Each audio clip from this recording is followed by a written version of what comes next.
तो last turn पे हम डिस्कस कर चुके थे चैप्टर नंबर 4 को। चैप्टर 4 था अबाउट कॉर्पोरेट लेवल स्ट्रैटेजी। क्या समझा हमने कॉर्पोरेट लेवल स्ट्रैटेजी के बारे में? These are the grand strategy और directional strategy through which any organisation decides their future course of action. 4 तरीके की हम लोग डिस्कस करके आ चुके हैं। कौन सी 4 तरीके की स्ट्रैटेजी थी ये? अगर हम बात करें तो 4 ग्रैंड स्ट्रैटेजी थी हमारी: स्टेबिलिटी, एक्सपेंशन और ग्रोथ, रिट्रेंचमेंट और कॉम्बिनेशन। ठीक है, जहां पे हमने ग्रोथ के फिर फर्दर सब क्लासिफिकेशन देखे थे: diversification, merger and acquisition, strategic alliance. Diversification के 2 रूट थे, इंटेंसिफिकेशन और डाइवर्सिफिकेशन। इंटेंसिफिकेशन के 3 रूट थे: market penetration, market development and product development. जहां तक बात है डाइवर्सिफिकेशन की, इसके 4 रूट है: वर्टिकल, हॉरिजॉन्टल, कंसेंट्रिक, कॉन्ग्लोमेरेट। और यहां पे हमने वर्टिकल के भी 2 रूट देखे थे, बैकवर्ड एंड फॉरवर्ड। इस पूरे यूनिट से एक बात समझ में आई हमें कि कोई भी ऑर्गेनाइजेशन जो कि मल्टीपल प्रोडक्ट और मल्टीपल बिजनेसेस करती है, उसे अपनी फ्यूचर कोर्स ऑफ एक्शन के लिए कोई एक डायरेक्शन चुननी पड़ती है। For example, Tata and Sons या टाटा ग्रुप ऑफ इंडस्ट्रीज ये सोचती है कि अब हमें एक्सपेंशन में जाना चाहिए। तो एक्सपेंशन में जाना चाहिए, ये उनकी कॉर्पोरेट लेवल स्ट्रैटेजी हो गई। लेकिन कौन से बिजनेस में जाना चाहिए, इसमें ग्रोथ आएगी, वो डिसीजन हमारा सेकंड लेवल ऑफ स्ट्रैटेजी में होता है, जिसका नाम क्या है? Business level strategy. हमारा पूरा चैप्टर 5 इसी के ऊपर है। एक कंपनी अपनी डायरेक्शन फ्यूचर में कहां जाएगी वो डिसाइड कर सकती है थ्रू 4 रूट्स: स्टेबिलिटी से, एक्सपेंशन से, रिट्रेंचमेंट से या कॉम्बिनेशन से। लेकिन उसके बाद अगर कोई एक स्ट्रैटेजी, एक डायरेक्शन उसने सोच ली है, तो उसके आगे का जितना भी हमारे स्ट्रैटेजी बनाने का काम होगा वो कौन से लेवल पे होगा? नेक्स्ट लेवल पे होगा, जिसको हम क्या कहते हैं? Business level strategy. मतलब हम इस ग्रैंड डायरेक्शनल स्ट्रैटेजी के तहत कौन से बिजनेस को चुने ताकि हम विस्तार ले सके, है ना? लास्ट टाइम पे भी डिस्कस किया था। टाटा ग्रुप ऑफ कंपनीज की बात करें तो बहुत सारे बिजनेसेस में, ठीक है, साइट पे अपन देखेंगे तो मोर देन 100 तरीके के वेंचर्स हैं इनके। फिर अभी मालूम होगा कुछ साल पहले इन्होंने एविएशन इंडस्ट्री, एयरलाइंस में भी हाथ आजमाया, ठीक है ना। विस्तारा एयरलाइंस के बारे में आज बात करेंगे अपन, अपना टॉपिक भी है। उसके ऊपर माइकल पॉटर के अपन 5 फोर्सेस को भी देखेंगे। तो कोई भी नया बिजनेस करने के लिए आपको डायरेक्शनल स्ट्रैटेजी का सहारा लेना पड़ता है। वो डायरेक्शनल स्ट्रैटेजी बताती है कि कौन से बिजनेस में विस्तार होगा। अगर मैं बात करूं इस समय इंडिया एज ए होल, यहां पे इस समय कौन सा बिजनेस करना सबसे फायदेमंद हो सकता है, या वो ग्रुप ऑफ बिजनेस जो करना इन बिजनेसमैन के लिए फायदा हो सकता है? एक बिजनेस है टेलीकॉम का। अगर आप बड़े इन्वेस्टमेंट के साथ आ सकते हैं, जैसे जियो में 2.5 लाख करोड़ का इन्वेस्टमेंट करके मुकेश अंबानी आए, या फिर आप डीटीएच के बिजनेस में आ सकते हैं जैसे ये आए हुए, या फिर आप एजुकेशन के लेवल पे बहुत बड़े लेवल पे आए तो हो सकता है, ठीक है ना। जैसे बाबा रामदेव सोच रहे हैं गुरुकुल लेके ही आ जाए, ये कंसेप्ट बड़ा पसंद किया जाएगा। क्यों पसंद किया जाएगा? क्योंकि पुराने के मुकाबले आज के माँ बाप के पास बच्चों के लिए समय नहीं है कि वो बैठ के उसको पढ़ाई पे ध्यान दे सके। अपना काम करें कि ये काम करें। अगर वो काम नहीं करते तो अर्निंग नहीं होगी, ब्रेड एंड बटर का संकट, बच्चे पे ध्यान दे दिया उसकी जिंदगी तो बढ़ जाएगी, लेकिन कमाएंगे कहां से अपन? इसलिए हर आदमी क्या चाहता है? कोई उसके बच्चे को संभाल ले, ठीक है। इसके साथ साथ लोगों के पास चूंकि इस समय पैसा है, जिसके पास है उनको घूमने फिरने का भी बड़ा शौक है। घूमते नहीं घूमते? तो ओयू रूम कंसेप्ट क्यों चला हमारे यहाँ? क्योंकि हम बजट में घूमने फिरने की जगह चाहते हैं। ये कंसेप्ट चलेंगे और इसी को डिस्कस करने बैठे हैं अपन बिजनेस लेवल स्ट्रेटेजी में। छोटा सा यूनिट है, कुल मिला के कुछ एक सवाल ही करने हैं। सबसे पहला सवाल देखेंगे बिजनेस लेवल स्ट्रेटेजी क्या, जैसे हमने पिछले यूनिट में देखा था कॉर्पोरेट लेवल स्ट्रेटेजी क्या होती है। उसके तहत फिर हम पढ़ेंगे माइकल पॉटर, एक ऐसा व्यक्ति जो इस समय भी जीवित है, लेकिन जीते जी उसने अपने आप को क्या किया, एक लिविंग लेजेंड बना लिया।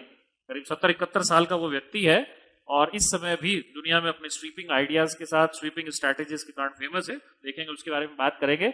उसने कहा है हमें किसी बिजनेस में उतरने से पहले आपको 5 फोर्सेस का अध्ययन कर लेना चाहिए। एक सवाल है जो पिछली बार एग्जाम में पूछ लिया गया, पर अपन समझ लेंगे क्या चीज है वो, क्योंकि उसके ऊपर कोई छोटा सवाल पूछ सकता है, बड़ा सवाल नहीं आएगा। 5 नंबर का आ चुका। उसके बाद माइकल पॉटर ने हमारे को इंडस्ट्री में उतरने के लिए 3 तरीके दिए। या तो आप सबसे कम कॉस्ट पे उतरो, कॉस्ट लीडरशिप, या फिर आप अपने प्रोडक्ट को इतना डिफरेंशिएट कर दो कि कम कॉस्ट वाले के सामने टिक सको और लोग तुम्हारा माल लें। जैसे एप्पल का आईफोन, सस्ते फोन तो बहुत सारे हैं ना, Xiaomi है, माइक्रोमैक्स है, इसके अलावा भी बहुत सारे, लेकिन उनके सामने भी एप्पल बिकता है और ब्रांड से बिकता है और अपने कैरेक्टरिस्टिक के कारण बिकता है। और कुछ लोग ऐसे होते हैं जो इन दोनों में नहीं आना चाहते, वो छोटे मार्केट सेगमेंट में फोकस मार्केटिंग करके उतरा करते हैं। ये 3 तरीके की और बिजनेस स्ट्रैटेजीज को पढ़ेंगे।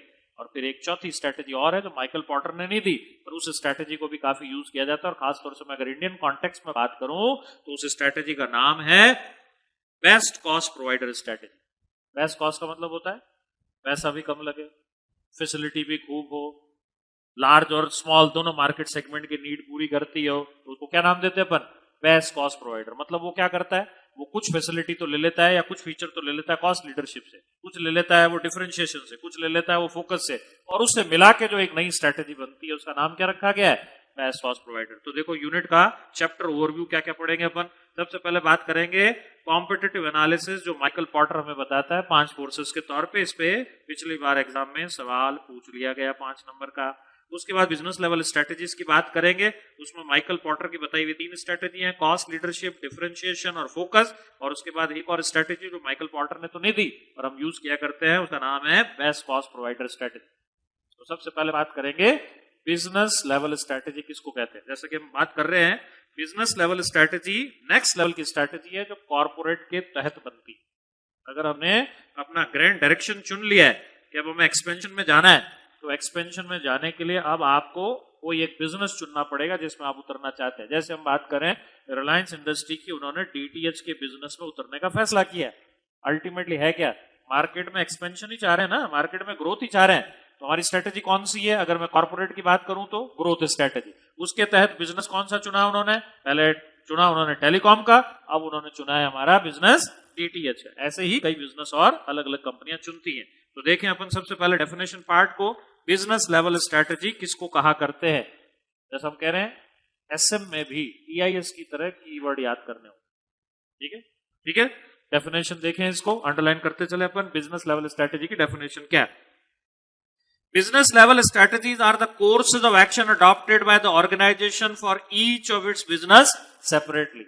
कि मुझे एयरलाइन का बिजनेस करना है, कि मुझे एफएमसीजी का बिजनेस करना है, कि मुझे एजुकेशन का बिजनेस करना है, कि मुझे हेल्थ केयर का बिजनेस करना है, ये हम डिसाइड करेंगे किसके तहत? कॉर्पोरेट लेवल स्ट्रेटेजी के तहत। इसकी गाइडलाइन कहां से आ रही है? कॉर्पोरेट लेवल से आ रही है। To serve identified customer group and provide value to the customer by satisfaction of their need. इसके लिए हमें अपना कस्टमर ग्रुप चुनना पड़ेगा, इसके लिए हमारे को कस्टमर की नीड को समझना पड़ेगा, इसके लिए हमें कस्टमर को वो सारी चीजें देनी पड़ेगी जो वो एक्सपेक्ट करता है। ठीक है, एज ए स्टूडेंट आप क्या एक्सपेक्ट करते हो?